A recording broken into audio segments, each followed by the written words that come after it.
Okay, thank you very much for coming. My name is Debbie. I'm the founder and the CEO of Techstorm that is now live on Sky Cable channel 212. I'm so pleased to be here in Manila. We have been on a whirlwind tour across Southeast Asia with Jakarta, Singapore, and now let's make the third the best ever in Manila. So before we get started, I'm going to do a quick introduction to my esteemed panel that I have here. On my left, I have Mr. Rene Butch Meili, the president of Kubo, Philippines. Please a round of applause. And next to Butch is Willie Fu from Singapore. He is our newly minted tech celebrity influencer and TV host of Techstorm's new production. Hi. And last but the best, I hope, our female panelist, a well-known face in the ecosystem, Diane Eustakio, the Executive Director of Idea Space in Philippines. Please applaud for her. Thank you very much. So I think before we get started, what we'll do is we'll do a quick maybe introduction for self-introduction. Tell us a little bit more about what you do, and before we go into the onepreneur, in terms of what you think. We have an extra mic here. Ready? My friends call me Butch. I had the only public-private sector partnership between the government and the private sector. And Idea Space is one of the partners. JP Morgan, Department of Science and Technology, Department of Trade and Industry. It's called Kubo Innovation Hub because we have an actual buy Kubo in our hub. And it's open to everybody. And we're hoping to find that unicorn. Thank you, Butch. And now for Willie, maybe a quick introduction about yourself. Hi, my name is Willie.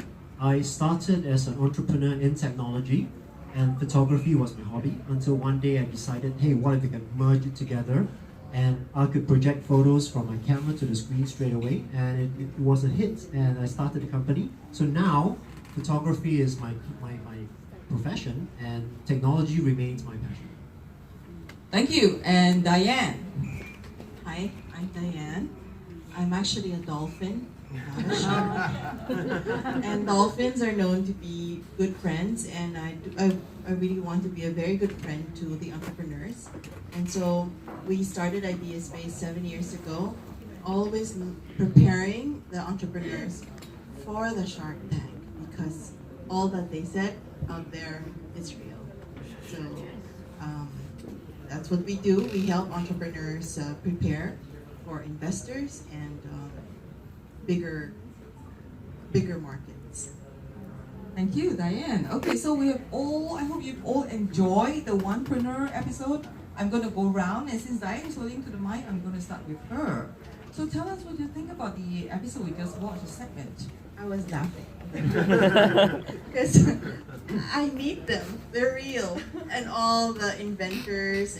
I remember when we started Idea Space, and we made a courtesy call to one of the undersecretaries of the Department of Science and Technology. I won't name him because it's going to hurt the inventors. He said, stay away from the inventors. Because the inventors really are just after just wanting to invent. They want more money so that they can invent another product. We are here to find the inventors who want to commercialize their products. And so he said, I think it was very good advice to stay away from the inventors, and that's a entrepreneur. There's another entrepreneur we call, and the government that we always joke about, the grantopreneur. He's always going for one grant after another grant, always looking for free money. That's not how it should be. Sorry. Oh, what? I don't know what I did. No, I think you're. Somebody, tried to hit Yeah, you really woke us. I think you really woke us up. I think the sound system is. They're trying to get it. The mic is close to the speaker. Oh, Yeah. the mic. Oh. But I don't think we can change the position. But I think thanks for that. I think I'm hearing that no inventors. Inventors are probably not a bit of a dangerous breed. And the second is actually grantpreneur, so say no to grantpreneur, right? Okay, cool. I think maybe since the mic is being fixed, what we do is, well, I'd like to hear from Butch. Unfortunately, I might have to project the voice a little bit Okay. while they get the sound system sorted for us. Tell us what you think about the grantpreneur episode, and I hope you have fun and you're enjoying yourself. Well, I love these guys. They have their game faces on, and the difference is that they're willing to tell you the truth. I mean, they're very honest, they're very frank, and they're very brutal. And it's I mean, we've been on several panels together. We always give honest feedback, but that they have that cutting edge. You know, Mark Cuban, Kevin O'Leary. They can be nasty when they're and it's not a big deal. The guy can take it. But I felt sorry for the guy, and and I found it interesting that he lets girlfriend take the risks with the surfboard. And Willie? Yeah, but it's TV. It's a bit more dramatized, and they've got very limited time, and most of them don't have a second chance. But however, in this case, he actually came back a couple of years later, did another pitch, and another guy, Robert, I think, he invested 500,000 for 10%, which is way higher than that, and that was given a second chance. This guy, same one. So we learned. He changed his pitch, and sometimes the market, you're not ready for that yet, and you have to really prepare yourself for the right pitch for the right time. Yeah, good lesson.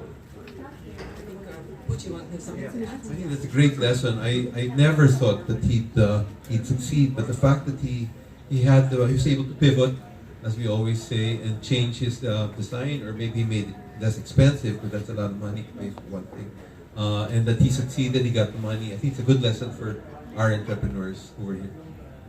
Thank you very much, Butch, Willie, and Diane. So now we're here on Shark Tank launch, and I'm sure there'll be a couple of burning questions that I'm going to be throwing at our panelists today. So as we know, and some of us who are aware in the ecosystem, Southeast Asia is a hotbed for investment in capital access today. The last report is showing us at more than $4.24 billion have gone into Southeast Asia funding for tech startups. And this number has accelerated by 52% over the last 3 years. Yeah. So it's a massive jump. So the burning question for me, Butch, you're next to me, you'll get the first burning question, is that you think there's any top factors that contributed to that?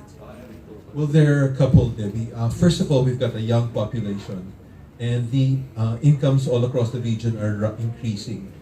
And there's a greater awareness among young people like me that about Google, Facebook, you name the top companies in the world today, and they all started in somebody's garage or in an accelerator just like this. And so we're just looking for that unicorn here in the Philippines, which will bring the whole system up. And so I think Southeast Asia is a place to be, and I think Manila and the Philippines in general is also the place to be. Yeah, good one. And maybe to Diane, and what you think about it? What do you think the top factors? I agree. Market is a big factor. The other factor also is that the maturity of the entrepreneurs. 7 years ago when we started, Idea Space sources the startups through a competition. So we saw a lot of two-sided markets. I mean, people looking for carpenters and carpenters wanting to get on a platform, things like that. But they really didn't know how to build the solution. So they have the idea, but they don't know how to build the solution. But when people got exposed to Grab and when Uber came, they understood, oh, so that's how a two-sided market works, and that's how the tech works. So they were hiring people here to, build part of the tech, and so I think the ecosystem is growing, and there are more people who know how to build the products themselves. So it's very exciting, and as I said, the market is there, and there's so many pain points that need to be solved. So where there's pain, there's something just out there waiting to. Where there's pain, there's a market. Yeah, I totally agree with that. So just to sum up, I think what you're saying on the population size, and I think definitely Manila is a possible hotbed For that, they contributed with capital access. And Diane's take is that the society is starting to be more ready, right, in terms of the readiness to adopt technology, and there's a talent pool whose ability to kind of bring that forward. So I think this is sort of quick sum up. I think now moving to Willie, specifically as a sort of external person looking into the ecosystem, tell us a little bit more about what are your top picks for, I think, technology in the Philippines startup scene. What are the top sort of your hot favorites here in this part of in this country? I think the one that stands out. I think the one that stands out more is Revolution Precrafted, the one that builds luxury prefabricated homes, and it stands out among the rest because it's different. And if they think out of the box, they don't limit themselves to a region. They think global, and from a marketing standpoint, it already stands out from the rest of the pitches. If they're approaching a VC and everything else looks the same, that at least gets the foot through the door. It may not necessarily give you the money yet, but it gets you the first step there. And it's up to the rest, your preparation, understanding the market for that. And it's not that they're the first. There are a lot of prefabricated homes, but they looked at it and said, okay, there's a segment in the luxury prefabricated homes. And there's always space for 2 leaders in each segment of the market. So they found an open market and they went for it. Okay, thank you. I think that's a bit of a surprise, but I think there's always interesting segments that's yet to be tapped into. So I think let's move into another hot question that I have. We just seen, 5 sharks on Shark Tank on Techstorm. So the question is, do we have sharks in the Philippines? You know, and of course I'm going to throw that hot question at Is a Butch. dolphin here? What are you? So Diane has just said, Butch, what do you think? You consider yourself a shark? And of course the second question I have is to follow through on the question of corporate venture capital, which is the rise of CVCs, where we're seeing quite prevalent today. And would you care to comment on the 2 questions? Sure. I'm a shark only in the sense that I think it's important for a startup to have a great business model. It's not enough to have a good idea. You've got to have a way to make money, because time and again we get pitched all these different ideas. There are so many issues that need to be solved, but if you can't find a way to make money, you're not sustainable. And it's better to tell somebody, don't quit your day job, or find another line of business, or maybe you need to pivot, or you should join the accelerator programs of Idea Space and other hubs. But I think it's important to tell people the truth, but I'm also hopeful about the future over here, that we're just on the cusp of finding that unicorn to lift everybody up. Yeah, I think it's very heartening to see that there is a desire to get Philippines' first unicorn, okay? So we're rooting for you guys in Philippines. We hope to be able to share that on Techstorm. Okay, and now moving the mic to Diane. You said that you're a dolphin, but still I have to ask you this question, Would you consider yourself as an investment dolphin? Would you also investment shark? And also, would you comment on the CVC model here that's rising? Yeah. Yeah, for the CVC, I think that's it's a big driver. What I noticed is very hard for B2C market. It's very hard for startups that address in the B2C market here, because it's hard for them to access the capital, and you need a lot more capital when you're doing B2C. And then there's so many manual processes across corporations. So corporations themselves are putting their money in to look for solutions that would help them stay in business. So I noticed that a lot of family corporations are putting their money into some funds to fund startups. So I think that's it's a great driver for the ecosystem, the corporate venture capital. The other part is me being a dolphin. But in the room with the startups, I'm as bad as a shark. Yeah. Now she's talking. Yeah, you need to be tough.